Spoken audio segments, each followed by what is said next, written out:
Good morning students. या आधीच्या लेक्चरमध्ये आपण ए सी सर्किट बघितलं होतं. ज्या ए सी सर्किटमध्ये इंडक्टर जोडलेला होता आणि त्या सर्किटची फेज डायग्राम, त्या सर्किटचा ग्राफ कशा प्रकारे असतो आणि त्यापैकी ई एम एफ आणि करंट कोण पुढे असतो आणि कोण मागे असतो हे आपण मागच्या लेक्चरमध्ये बघितलेलं आहे. आज आपल्याला एक ए सी सर्किट बघायचं आहे. त्या सर्किटमध्ये कॅपॅसिटर जोडलेला आहे. What is capacitor?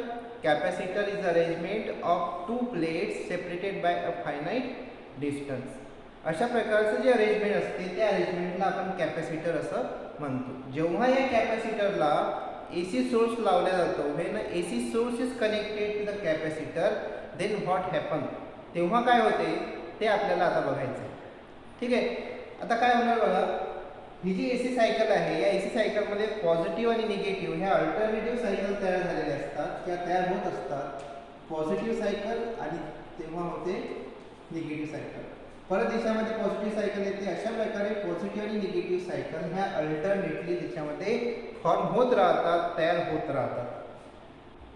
जेव्हा याच्यातून करंट पास होतो, when a current is flow through the capacitor किंवा कॅपॅसिटरपर्यंत जेव्हा करंट फ्लो होतो, तेव्हा त्या कॅपॅसिटरच्या प्लेटवर चार्ज हा कलेक्ट व्हायला किंवा जमा व्हायला सुरुवात होतो आणि जेव्हा तो चार्ज त्यावर जमा होणार किंवा कलेक्ट होणार, तेव्हा त्या कॅपॅसिटरच्या दोन प्लेटच्या मध्ये पोटेन्शियल डिफरन्स हा तयार होत असतो.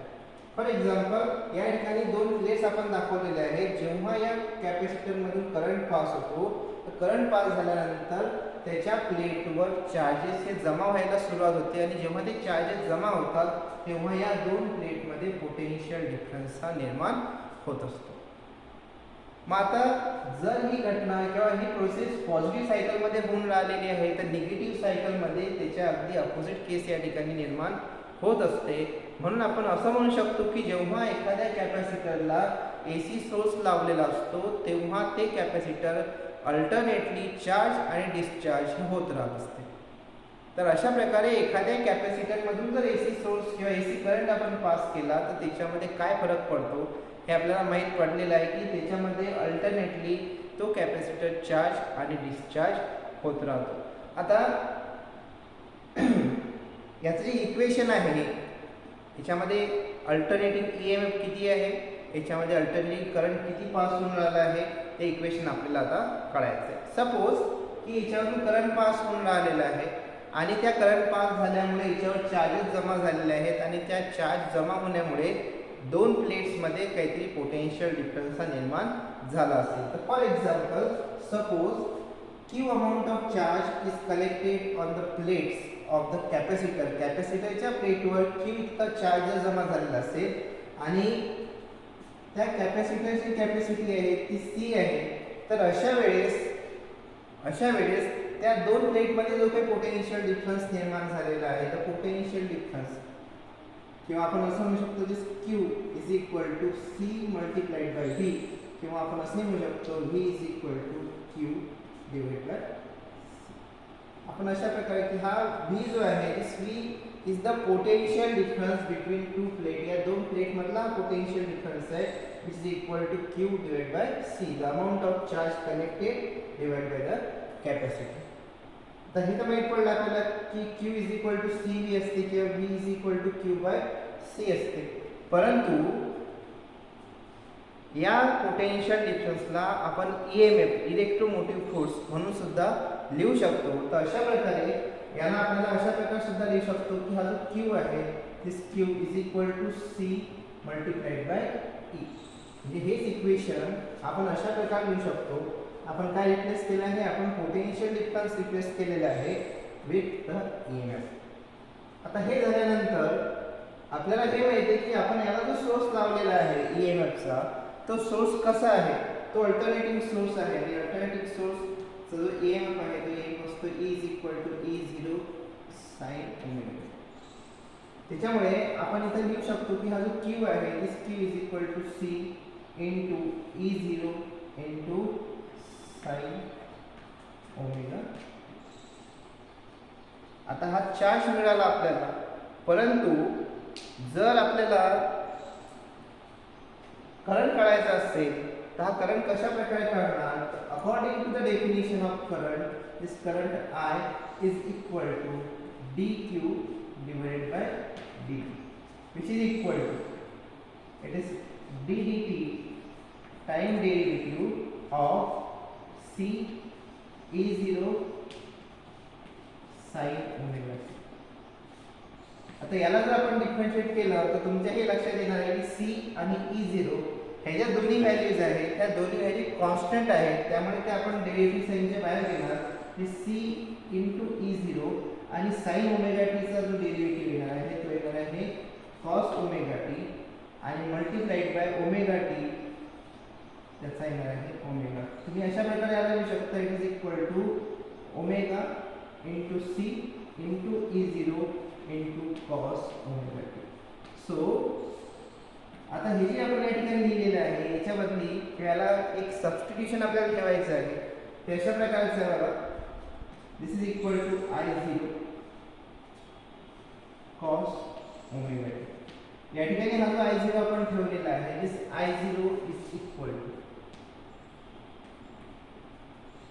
इथं आहे omega C into.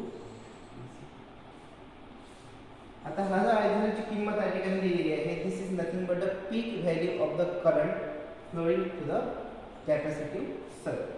Okay, I is equal to I0 cos omega t. याला आपण एक वेगळ्या प्रकारे सुद्धा रिप्रेझेंट करू शकतो. This I0 into sine omega T plus pi by 2.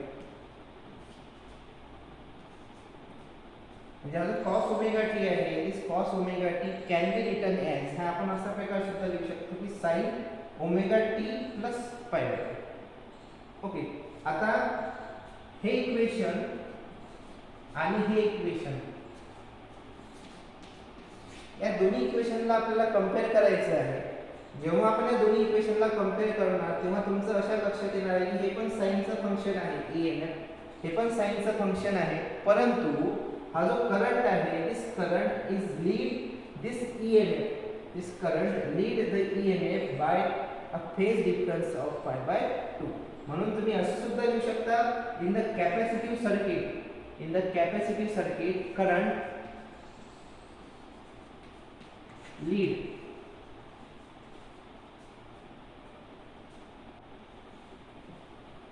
EMF by phase pi by 2.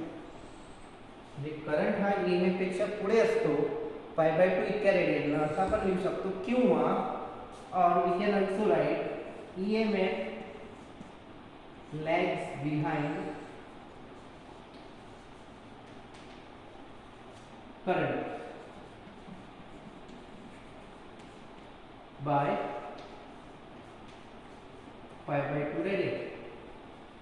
तर अशा प्रकारे आपण याला लिहू शकतो की जर हे दोन इक्वेशन आपल्या समोर आहेत E is equal to E0 sin omega T आणि I is equal to I0 sin omega T plus pi by 2, तर याला तुम्ही शब्दांमध्ये अशा प्रकारे लिहू शकता की current lead the EMF by phase pi by 2 और EMF lags behind the current by pi by 2. आता याच्यामध्ये आपण ही जी व्हॅल्यू या ठिकाणी टाकलेली आहे ती व्हॅल्यू काय रिप्रेझेंट करते ते आपल्याला बघायचं आहे. आता या इक्वेशनला जर आपण अशा प्रकारे लिहिलं की I0 is equal to omega C multiplied by E0, पण मी जर असं लिहिलं याला it is E0 upon I0 is equal to it is 1 upon omega multiplied by C. But according to Ohm's लॉच्या म्हणण्यानुसार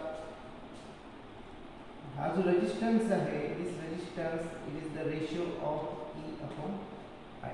EMF upon current is the ratio represented by resistance. Okay, so ही जी टर्म या ठिकाणी आपण represent केलेली आहे या टर्मला आपण रेजिस्टन्स म्हणू शकतो. पण रेजिस्टन्स कशाचा, this is the resistance offered by the capacitor in a capacitive circuit. When a AC source, जेव्हा एखाद्या कॅपॅसिटिव्ह सर्किटमध्ये AC सोर्स लावलेला आहे तेव्हा हा कॅपॅसिटर त्याच्यामध्ये अपोजिशन निर्माण करतो करंटला फ्लो होण्यासाठी. तर तो अपोजिशन किती आहे, तर तो अपोजिशन असणार आहे is V0 upon I0 which is equal to 1 by omega c. आणि या रेजिस्टन्सला म्हणतात कॅपॅसिटिव्ह रिएक्टन्स आणि या कॅपॅसिटिव्ह रिएक्टन्स दाखवतात आहे XC. So what is XC is equal to, it is equal to 1 upon omega multiplied by c. What is XC is equal to, this XC is called as the capacitive reactance.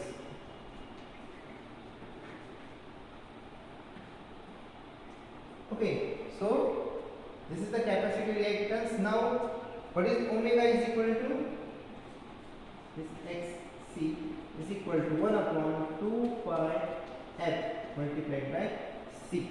Now what is f? F is the frequency of the AC source applied to the capacitive circuit.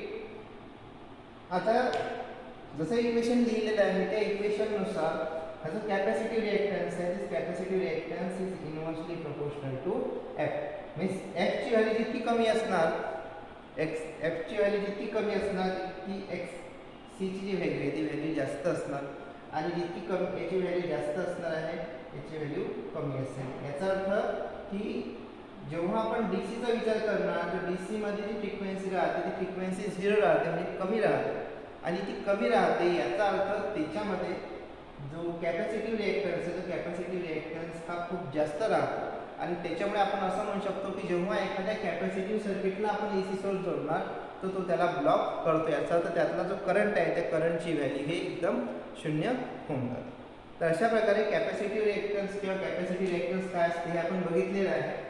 आता याचा graph कशा प्रकारे असतो आणि याची phasor diagram कशा प्रकारची आहे ते आपल्याला बघायचं आहे. तर याचा जर ग्राफ आपल्याला काढायचा असेल तर ग्राफ आपण अशा प्रकारे रिप्रेझेंट करू शकतो. बघा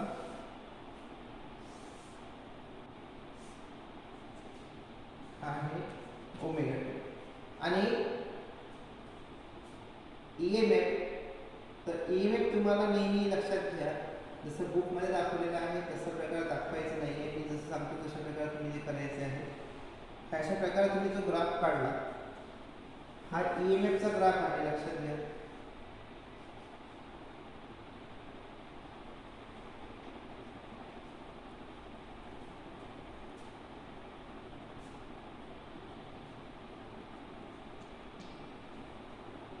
आता EMF आपल्याला सांगितला होता EMF E is equal to E0 sin omega t. Okay, तर याची व्हॅल्यू आहे जास्तीत जास्त ते प्लस E0 राहू शकते आणि जी कमीत कमी किंमत आहे ती मायनस E0 इतकी राहू शकते आणि ते साइनचं फंक्शन आहे. परंतु हा जो करंट आहे हा करंट कॉसचं फंक्शन आहे. आता हे कॉसचं फंक्शन असल्यामुळे आपल्याला कोसाइनचा ग्राफ काढायचा आहे. तर कोसाइनचा जो ग्राफ आहे तो कोसाइनचा ग्राफ तुम्ही अशा प्रकारे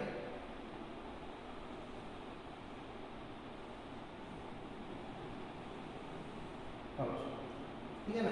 तर हा जो आहे ही जी व्हॅल्यू आहे ही आहे प्लस I0 ची आणि ही जी व्हॅल्यू या ठिकाणी आलेली आहे ही आहे मायनस I0.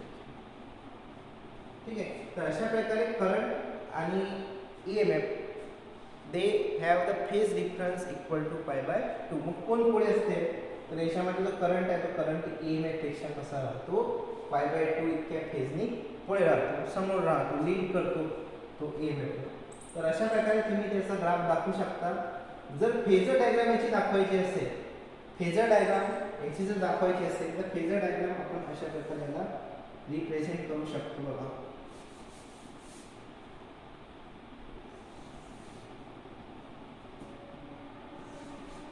तर हा जो वेक्टर या ठिकाणी काढलेला आहे हा वेक्टर आहे EMF आणि हा जो अँगल आहे या ठिकाणी हा अँगल आहे ओमेगा टी आणि याच्या परपेंडिक्युलर मध्ये जो अँगल तुम्हाला किंवा परपेंडिक्युलर मध्ये जी लाईन काढायची आहे ती अशा प्रकारे काढायची जेणेकरून याच्यामधला जो अँगल आहे तो अँगल हा 90 डिग्रीचा असायला पाहिजे.